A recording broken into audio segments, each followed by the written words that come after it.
Hi, my name is David Cook. I am the clarinet professor at Millikin University, and in this video we'll be talking about Etude number 14 from the Rose 32 Etudes. I have a few points that I think you'll find helpful when you're practicing this etude in preparation for your all-state or district auditions, and I wanted to share those with you today. The first point is, throughout this etude, as you're learning it, I suggest taking out the trills and the grace notes. This is to help you learn the rhythmic backbone or structure of this etude without having to worry about getting all those extra ornaments in. So if we take the first four measures and prepare it without trills or grace notes,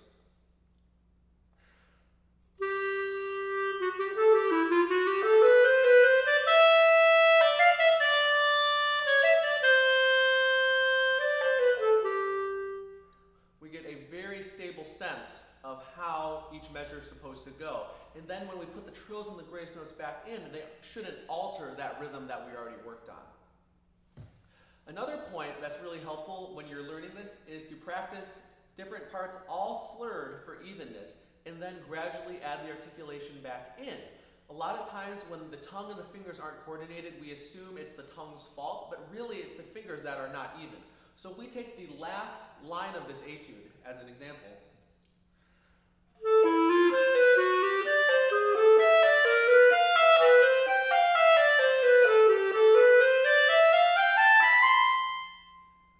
this is a passage where there's a lot of articulation patterns to practice, and I suggest learning it all slurred first so you don't have to worry about those articulation issues. And then once you're very comfortable with it all slurred, start adding articulation back in, maybe in small chunks, maybe, for instance, just the first beat.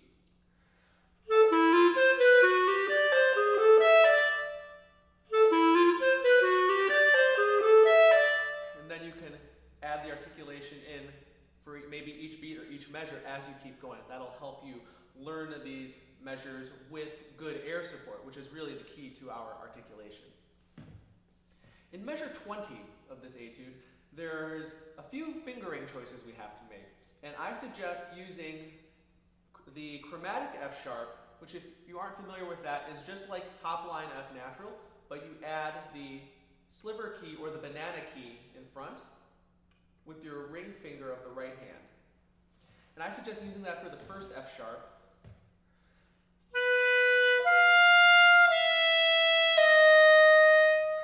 Because you have to go down to an E sharp afterward. And it's really awkward to do,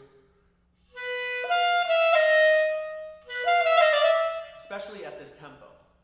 Now, the second F sharp on beat 2, this is one where you actually do need to do this flip, because you have to go down to a low G afterward, which requires the ring finger of your right hand to be on the chimney. And it's really hard to go.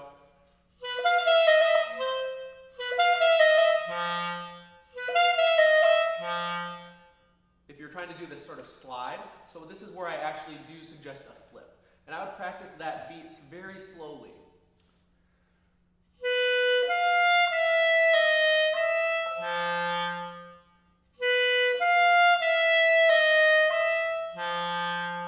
And maybe even some dotted rhythms.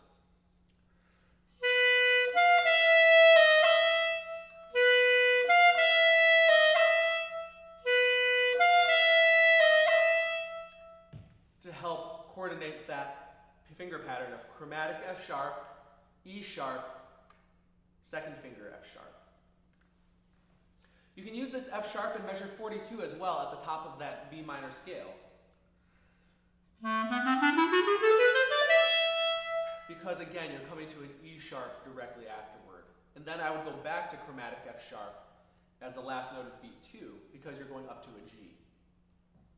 A similar fingering is very helpful in measure 24 using the chromatic B natural, which is like low B flat, but then again, add that sliver key in front.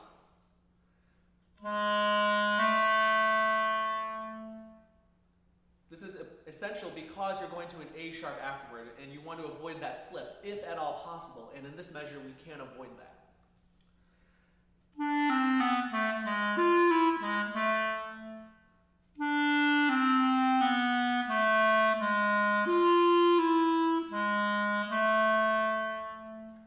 I actually like the tone color of this low chromatic B natural better than the middle finger anyway, so I use this fingering a lot even if I don't have to. One more fingering choice that I think will be of benefit to you is measure 43. You can use a side F sharp after the E sharp. So if you play a thumb F, first space,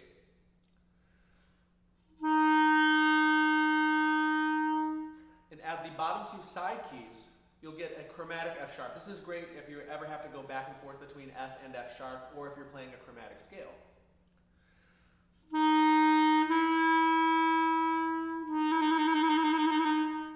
And to see what that would sound like in this measure slowly,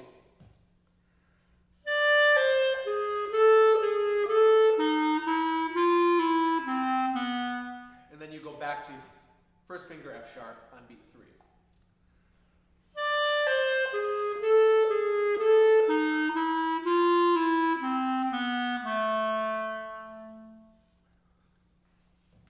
I hope you found some of these tips for the 14th Rose Etude helpful. If you have any questions about what I talked about in this video, or you're interested in taking a lesson with me, please send me an email at dcook@millikin.edu.